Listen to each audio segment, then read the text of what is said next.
messieurs, on avait vu la dernière fois, premier verset de Bereshit. On avait commencé le deuxième.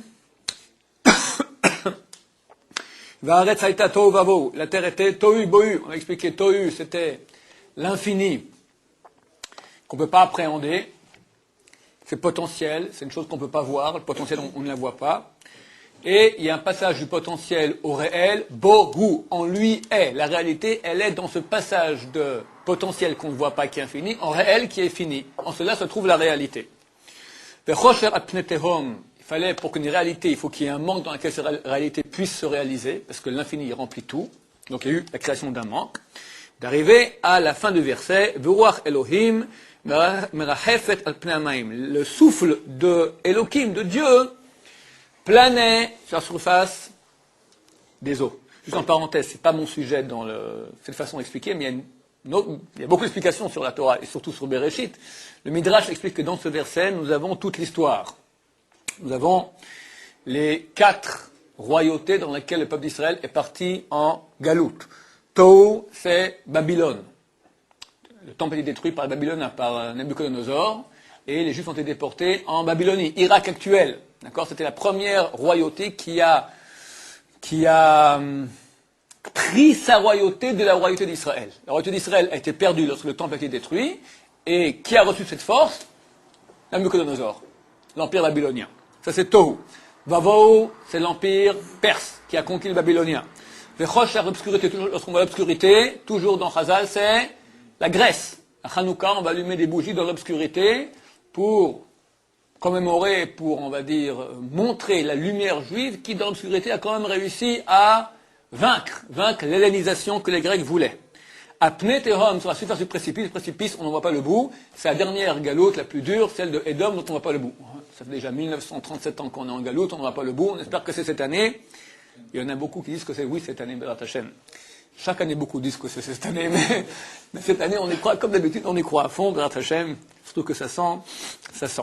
Veruach Elokim merachefet al pnei hamayim, et le souffle de Dieu planait sur la surface des eaux. Le Midrash dit, c'est le nom du Mashiach. Donc le nom du Mashiach, c'est le souffle de Dieu plein sur la surface des eaux. Les eaux, c'est les larmes de Bnei Israël qui font tchouva.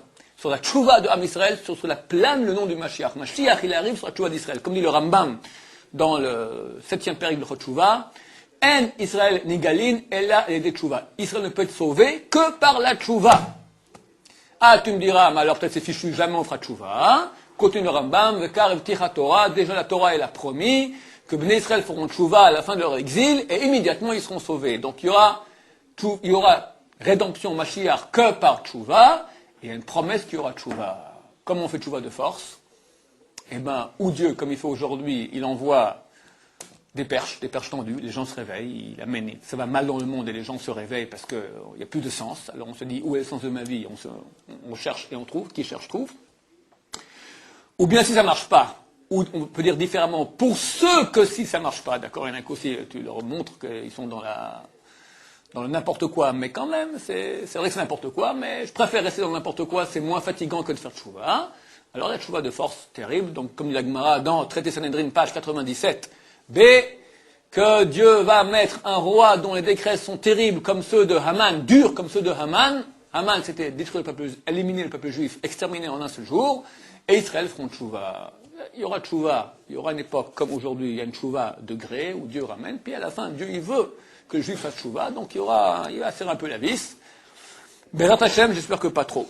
Voilà, c'était en parenthèse, je ferme la parenthèse, et je reviens sur l'explication plus profonde que nous donnions sur Bereshit. Voir Elokim, Ruach, pour expliquer c'est quoi le souffle. Alors, souffle, les petits enfants, ils voient Dieu qui souffle, d'accord. Et on voit l'eau, puis on voit une tête, enfin, on imagine la tête, et il souffle, d'accord. On parle de choses plus profondes. Dieu n'a pas de tête, ni de souffle. Qu'est-ce que c'est que Ruach? Très rapidement, l'esprit, oui. C'est vrai que Rouhani, spirituel, mais c'est un souffle, d'accord. Ruach, c'est un vent, littéralement, d'accord. Un souffle. Quoi, le souffle de Dieu. La personne humaine est constituée de 5 parties. On va parler de cela très très souvent. Je pars du bas jusqu'au haut. La partie la plus basse s'appelle Nefesh. Après, Ruach. on parle de partie spirituelle. Tu as le corps, d'accord, mais le corps, il est habité par une âme qui fait vivre le corps. La différence qu'il y a entre un corps mort et un corps vivant, que le corps mort, il n'a plus de nefesh, le nefesh est parti, et le corps vivant, il a un nefesh, ce qu'on appelle âme ou psyché ou ce que tu veux, d'accord, que le corps, il est vivant. Il y a une différence entre un corps mort et un corps vivant. Il y a une chose qui est en plus, une chose qui n'est pas matériellement quantifiable. On m'a dit que des scientifiques ont pesé des corps vivants et morts. Il y a une différence de 24 grammes et demi entre un corps vivant et un corps mort. Est-ce que ce serait maintenant que oui, il y a cette partie spirituelle a un poids, oui ou non? Je ne sais pas. Je ne sais pas quelle valeur donner à cela. En tout cas, à prime abord, il n'y a pas beaucoup de différence entre un corps mort et un corps vivant au niveau de ce que nos yeux voient. Il n'y a pas de matière en plus qui s'est mise ou qui est partie. Il y a une partie qui est spirituelle. On appelle cela le nefesh. Nefesh. Le nefesh, il est habité par une âme qui fait vivre le nefesh, ça s'appelle la ruach. Et le nefesh, c'est une sorte de corps spirituel à cette ruach qui est dedans. Le ruach, il a une partie plus fine encore qui se trouve en lui, qui s'appelle la neshama. Neshama a une partie plus fine en lui qui s'appelle la chaya. Chaya a une partie plus fine en lui qui s'appelle la yechida, qui est complètement divine. Yechida, c'est divin, c'est unique à tout âme Israël, la partie divine. Donc on a 5 parties. D'habitude, on réduit cela à 3 parce que les 2 parties Chaya et Yechida sont tellement hautes, qu'elles sont tellement divines qu'on n'en parle même pas. Elles ne sont pas ici, elles sont rattachées à nous, mais elles sont très très hautes. Nous, ici, au niveau de qui nous sommes, on a 3 niveaux. Nefesh, Ruach, Neshama. Nefesh, partie la plus basse, c'est la partie corporelle. C'est quoi? C'est la partie imaginative qui est en moi, qui me fait être en colère. J'imagine qu'on ne veut pas m'obéir, on fait une chose contre moi, je me sens blessé, qui provoque la jalousie, qui provoque la paresse, qui provoque l'envie, qui provoque toutes les midotes qu'on a, qui proviennent du corps. On appelle ça le corps. C'est pas le corps, c'est pas le steak qui me rend jaloux, d'accord? On appelle ça le corps, les pulsions corporelles, instinctives, on va dire, d'accord? De façon instinctive, tu es jaloux, tu es en concurrence, tu cherches le kavod, tu cherches tu as un instinct de ce qu'on appelle de conservation. Mais c'est quoi? C'est descendre l'autre, d'accord? Tu es extrêmement égoïste de façon instinctive. Cette partie instinctive s'appelle le nefesh. Nous devons travailler ce nefesh. On va le dominer, on va le retenir, on va le guider. Des fois, on part en vacances. C'est quoi les vacances? C'est on laisse le nefesh faire un peu ce qu'il veut. Tout le jour, on lui dit maintenant, durant toute l'année, il faut se lever à l'heure. Il faut pas trop s'éclater, mais les vacances, on s'éclate, d'accord? En hébreu, comment est-ce qu'on appelle les vacances? Nofesh. Nofesh. C'est quoi nofesh? Tu laisses le nefesh faire ce qu'il veut. C'est comme si maintenant j'ai en moi 2 personnes, j'ai l'animal, c'est le nefesh, avec tous ses instincts, d'accord? Puis j'ai le cavalier. Le cavalier, c'est le ruach. Il est sur le... Et lui, il maintient le cheval. Il maintient l'animal. Il lui dit, va à gauche, va à droite. Des fois, il rue, il faut le tenir, d'accord? On doit gérer le corps. Le corps, il se laisse pas trop faire. On doit le gérer. La partie qui gère le corps s'appelle le ruach. La partie corporelle qui n'aime pas être gérée par le ruach, elle aimerait être tranquille. Le cheval aimerait bien ne pas avoir un cavalier et faire ce qu'il veut. S'appelle le nefesh. En vacances, on part en nofesh. Je veux dire au cavalier, il dit, ok, maintenant je vais faire un peu ce que tu veux. Vas-y, va, gambade, petit cheval. Fais ce que tu veux. Il va gambader le cheval, il va au bord de la mer, il va gambader. Bon, Hachem, les vacances sont finies.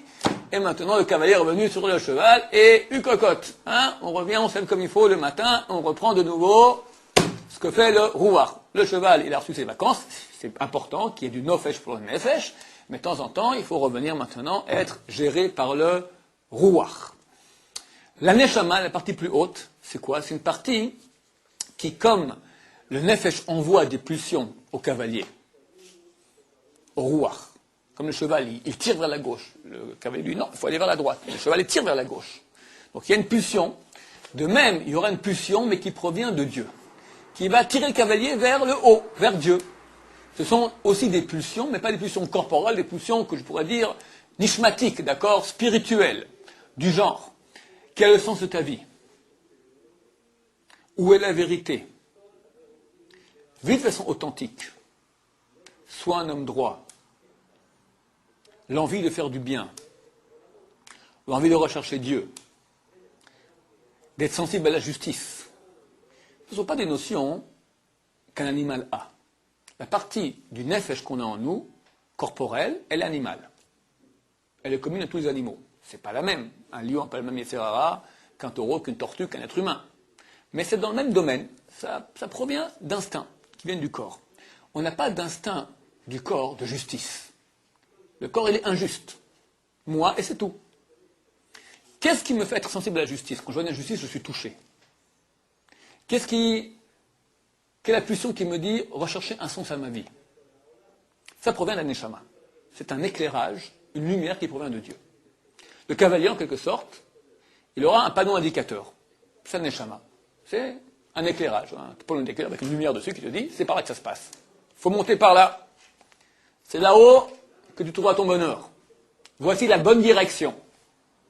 Maintenant, moi je suis cavalier, je suis rouar. Ça veut dire que je suis au milieu de deux pulsions.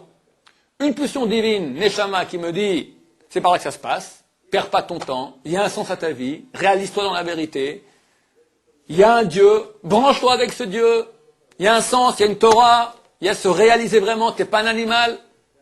C'est une partie qui te dit, qu'est-ce que tu me casses la tête? Ce que tu vois, tu crois. Tu l'as vu Dieu une fois? Tu connais pas. Allez, qui veut du doigt la main pour me dire qu'est-ce qui se passe là-bas? Tu as vu un peu des chaudrons avec des diablotin en train de tourner, tu as vu l'enfer, tu as vu le paradis, tu n'as rien vu. Alors profite de ce monde-ci, voilà. Tu vois bien qu'il y a si bien de personnes ne se posent pas de questions, qu'est-ce que tu te poses des questions maintenant? Il y a des filles, il y a des bagnoles, il y a de l'argent, vas-y, profite. Sois un homme bien, fais du mal à personne. Hein, combien de bons juifs font rien du tout Torah, mais ils disent j'ai un bon corps, d'accord, fais du mal à personne.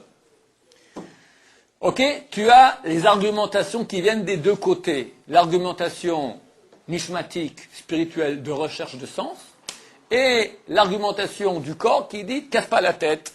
Soit vis tranquille, vis comme le cheval. Le cheval, il me dit, viens par là, c'est plus sympathique qu'on m'a gambadé avec des chevaux et des chevaux féminins, des juments. Hein? Pour chercher un sens, il n'y a pas de Aussi. Non, alors, il n'y a pas de neshama. d'accord, ta question est bonne. Le goy n'a pas de neshama, c'est vrai. Pourtant, il peut aussi rechercher un sens. Alors, quand nous disons qu'il y a nefesh ruach neshama, c'est au niveau général.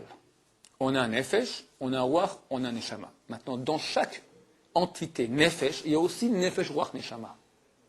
Dans ruach, tu as nefesh ruach neshama. Et dans neshama, tu as nefesh ruach neshama. Alors, on verra dans la mystique juive, dira par exemple, on te parle du ruach, mais quel ruach? Le ruach du nefesh, ou le ruach de ruach, ou le ruach de neshama? La mystique juive va te dire, c'est qui l'homme? L'homme, c'est pas le cheval, c'est pas le panneau indicateur, c'est le ruach du ruach.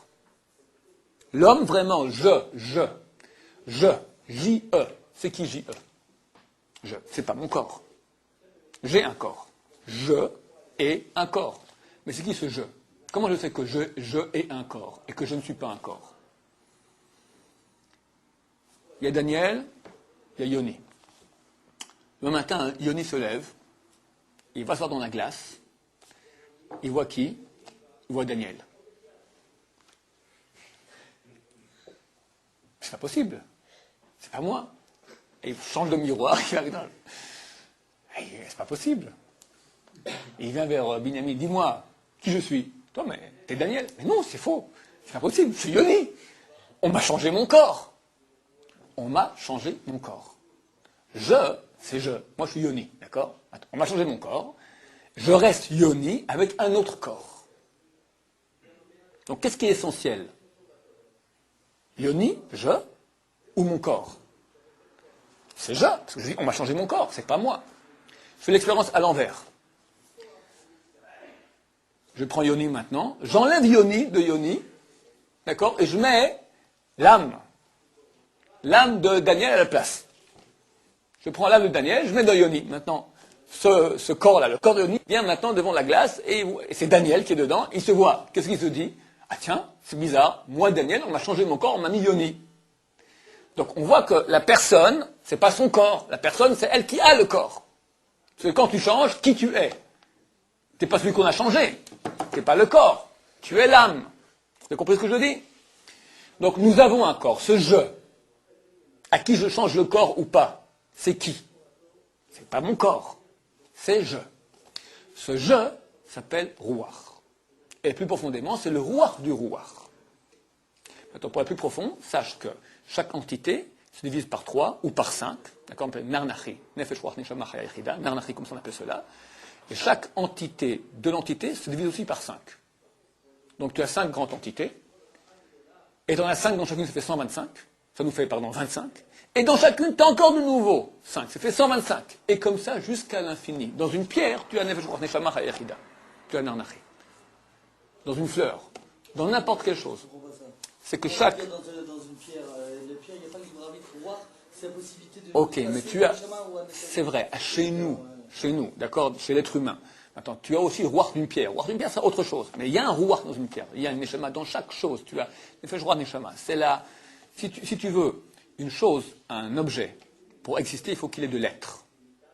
Il faut qu'il soit. Être signifie qu'il a une parcelle de vie. Cette parcelle de vie provient de Dieu.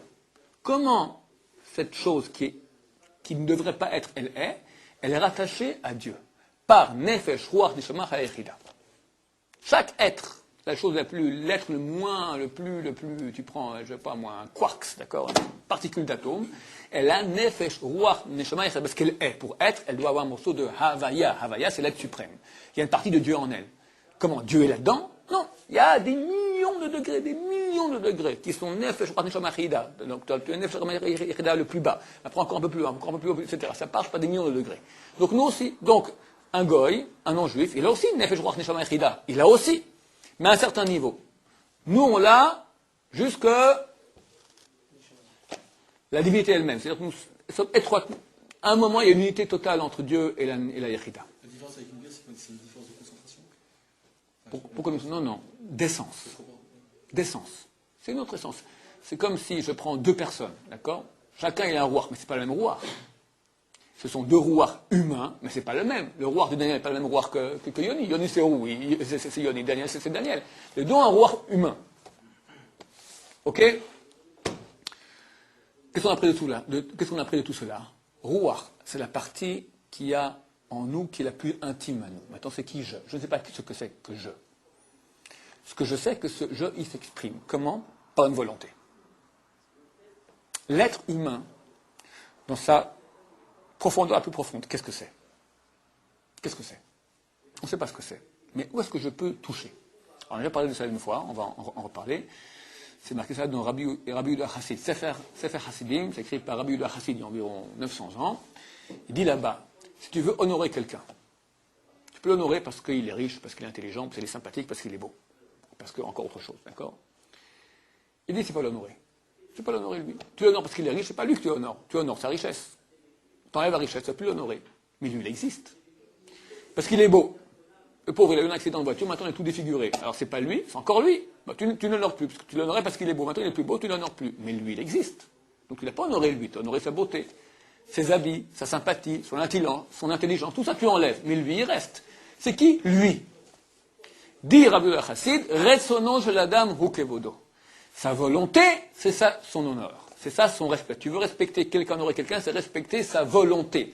C'est la volonté, c'est la chose la plus intime. C'est l'expression la plus intime de moi. C'est mon vrai moi.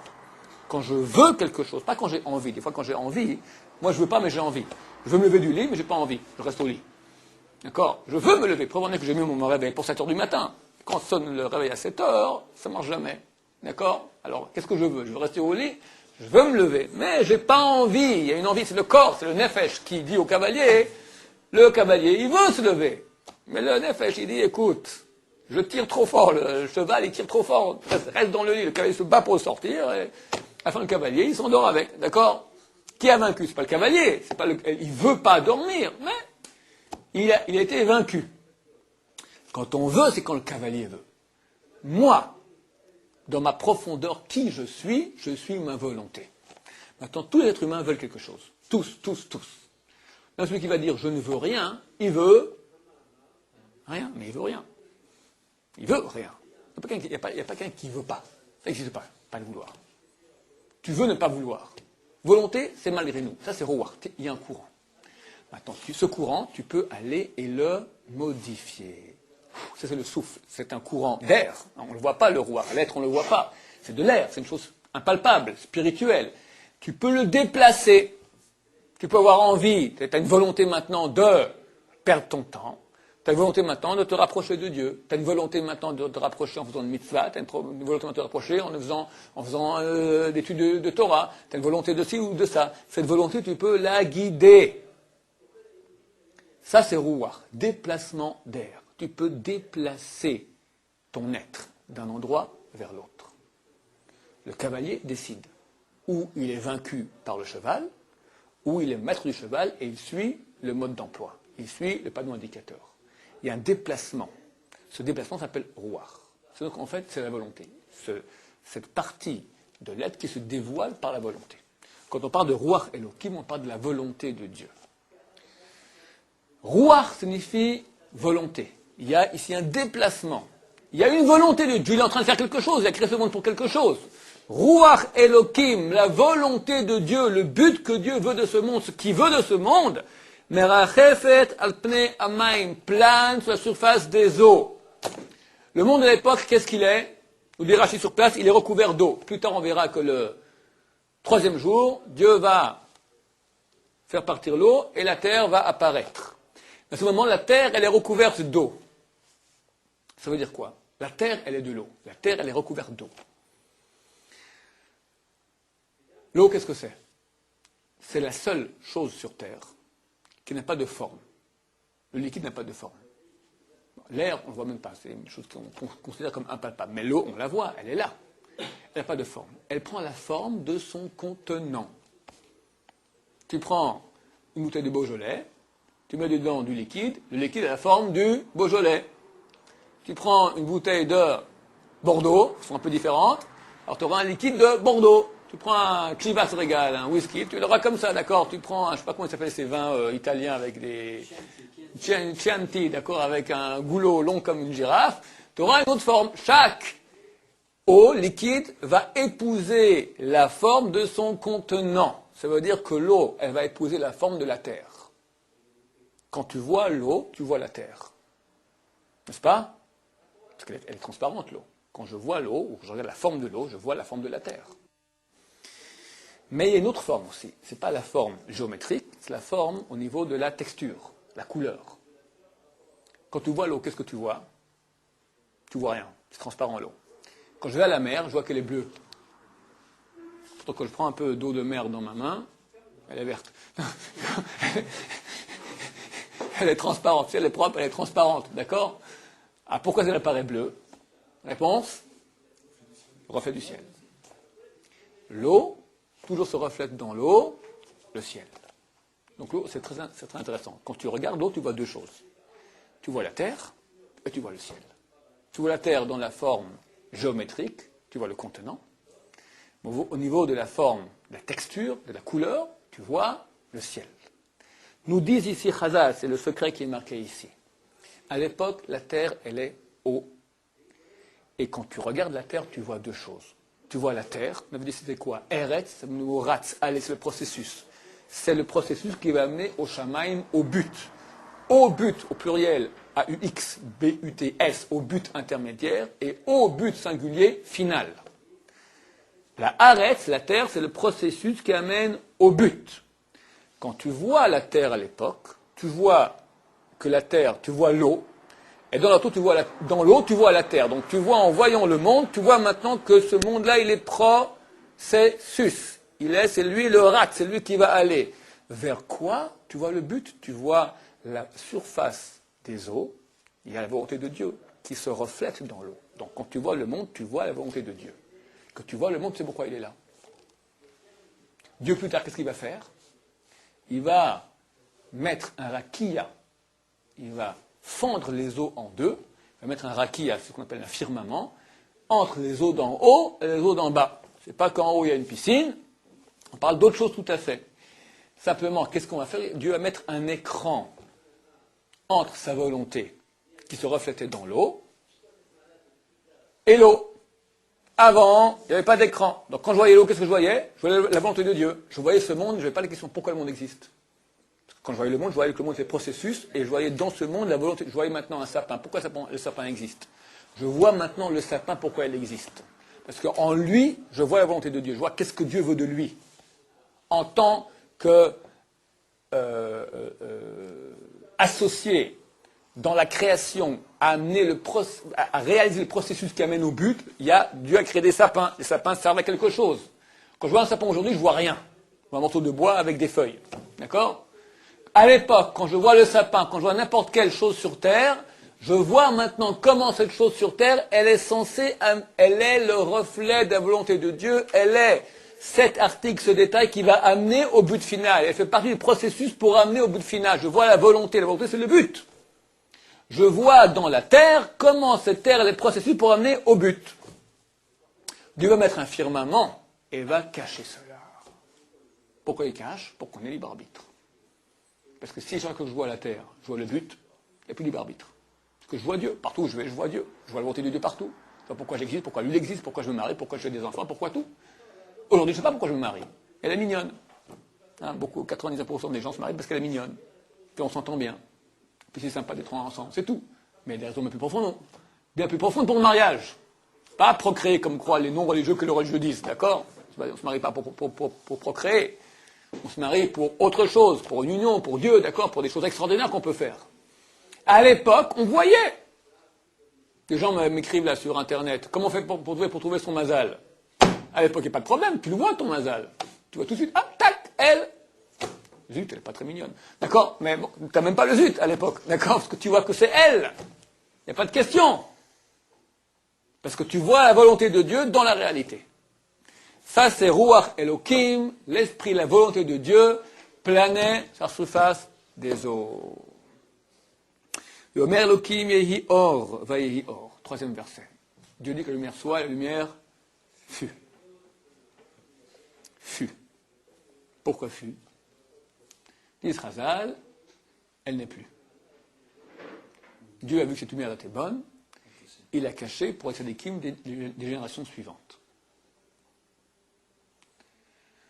Ça veut dire quoi?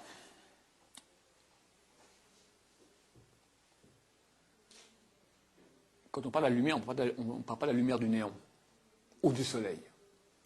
Parce qu'à la fin des temps, la lumière qui va se dévoiler sera 7 fois plus grande que la lumière du soleil. On ne parle pas de nouveau de lumière en intensité physique. On parle de lumière spirituelle. Le premier homme d'Israël, Adam, il jouissait de cette lumière spirituelle. C'est marqué que son talon rendait le soleil sombre. Le talon du premier homme était tellement brillant que comparativement, notre soleil à nous paraissait sombre. Ça, c'est le talon du premier homme. Talon, ça veut dire la partie la plus... qui ne sert à rien de l'être humain. Imagine la tête du premier homme, à l'image de Dieu. Éblouissant. Mon cher Rabbeinu nous descend du mont Sinaï, ne peut pas le regarder. Il est obligé de mettre un masvé, une couverture, pour pas qu'on le voie, parce qu'il a la tête éblouissante. Cette lumière, ce n'est pas la lumière qu'il y a aujourd'hui. Aujourd'hui, ce qu'il y a, c'est l'obscurité. C'est quoi la lumière que nous avons? C'est un rebondissement de photons sur notre champ électromagnétique. Comme vous le savez, nous sommes constitués d'atomes. Les atomes, tu as un noyau des électrons qui tournent autour. Les électrons vont former un champ électromagnétique. C'est un champ, ce n'est même pas de la matière. C'est un champ. Les photons, particules de lumière, qui sont envoyés par le soleil ou par le fluorescent, le néon, vont rebondir sur le champ électromagnétique des atomes de ma main et rebondissent dans la rétine, dans mes yeux. Mais la main, je ne la vois pas. Je vois qu'un rebondissement de photons. Ce que je vois, c'est chez quel, hein? Ce que je vois, c'est pas en tout cas la réalité. C'est c'est un témoignage qu'il y a ici une réalité. Il y a quelque chose. Preuve qu'il y a un rebondissement. Mais ce que c'est, je ne vois pas. Donc, la nuance qu'il y a entre quand j'éteins la lumière qui fait tout noir et quand j'allume la lumière, c'est que quand il fait tout noir, il y a un seul noir. Et que quand j'allume la lumière, qu'est-ce qui se passe? Je vois que toi t'es noir, moi je suis noir, on est tous noirs, d'accord? Nous on ne voit pas, on voit que le rebondissement. Il y a plusieurs noirs différents. Il y a un noir, il y a plusieurs noirs, mais c'est tout noir. À l'époque où Dieu crée la lumière, et à l'époque où Dieu ramènera la lumière, le Midrash dit, à l'époque messianique, un homme veut aller cueillir une figue Shabbat, la figue lui dit, ne me cueille pas, aujourd'hui c'est Shabbat. Alors, les petits-enfants, ils croient que les figues auront des bouches. Elles vont parler Shabbat. Ça c'est enfantin. Sur un adulte, ça veut dire quoi? Ça veut dire que la réalité nous parle. Aujourd'hui, une fille, qu'est-ce qu'elle te dit? une bonne fille comme ça, dégoulinante. Mange-moi, je suis douce. N'attends pas trop longtemps parce que je vais pourrir. Une figue verte te dit, attends encore 2 semaines, je serai meilleur. Un figuier entier te dit, attention, indigestion. La réalité me parle. À l'époque messianique, la réalité va crier, aujourd'hui c'est Shabbat. On verra Shabbat. Lorsque Dieu crée le monde, il dit Yehi Or, qui est lumière, alors la réalité parlait. Comme auparavant on parlait de volonté divine qui planait sur la surface des eaux, c'est un autre aspect aussi où la réalité, elle était lumineuse. Nous voyions la lumière de Dieu, ça veut dire nous voyons le but qu'il y a. Bon, c'est un peu contradictoire parce qu'on a dit juste avant, le jour d'avant, que Dieu il a mis un rakia, c'est-à-dire il a déjà... Non, c'est après. C'est après, j'ai dit que plus tard il va mettre l'écran. Là on est justement avant. Mais Dieu va mettre des écrans. Qu'est-ce qu'il va faire après? Il va dire, je vais la cacher. Yehi Obaïhi Or. Il l'ai créé. Le premier écran, c'est là. Premier écran, c'est là. Il crée la lumière, après il la cache. C'est la création de l'obscurité. V'yavdel ben achoshech, ben aor ben achoshech. Il a fait une séparation entre l'or, entre la lumière et l'obscurité. Maintenant, on vit dans un monde d'obscurité. C'est notre monde. On vit dans un monde d'obscurité, parce que Dieu n'est pas là. Il est là, mais on ne le voit pas. Bon, on doit s'arrêter pour la prière. On reprendra Mitzvah Hashem la prochaine fois, suite et fin. Baruch Adonai,